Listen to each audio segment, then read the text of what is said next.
Hello and welcome to What's in this week's Oban Times with me, Kathy Griffiths. And me, Owen Wild. What a week of stories we've got lined up for you. We love hearing from you about what matters to you, and it's great to see your photos, whether it's celebrations, milestones, fundraising goals, life achievements, bugbears too. You can get in touch with us by emailing editor@obantimes.co.uk, calling 01631 568 000, or go onto our social media platforms. But what has been happening this week? Well, Sandy is away working from Arran, but he left us with plenty of stories for the OT and online. Campaigners are voicing opposition to Sky's first 200-metre high wind turbines at a government inquiry after 50 Highland Community Councils said ministers are overriding local objections to renewable projects.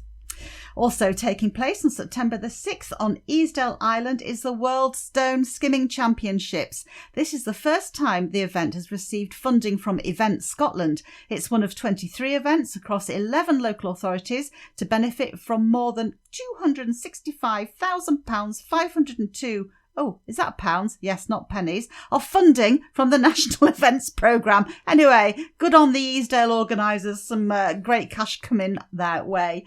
Now, I've been catching up with retired Calmac captain Alan Sinclair and model shipwright John McNulty, who have been carrying out sea trials for a miniature radio-controlled MV Isle of Mull, which went, forgive the pun, very well. The pair struck a deal with Oban Ferry Terminal to have a go at revamping and refitting a 10-foot-long model of one of Calmac's oldest and largest vessels. They're bringing it back to working order. They've negotiated the chance of taking the boat to model shows and events, but never fear, for 98% of the time, the model's going to be back on display in the terminal building, so you can go and have a look at that soon.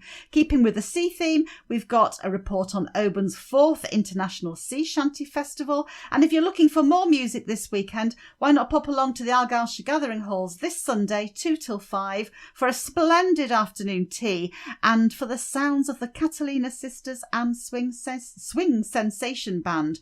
That's raising funds for 2 social groups in the town. Owen, what have you got for us?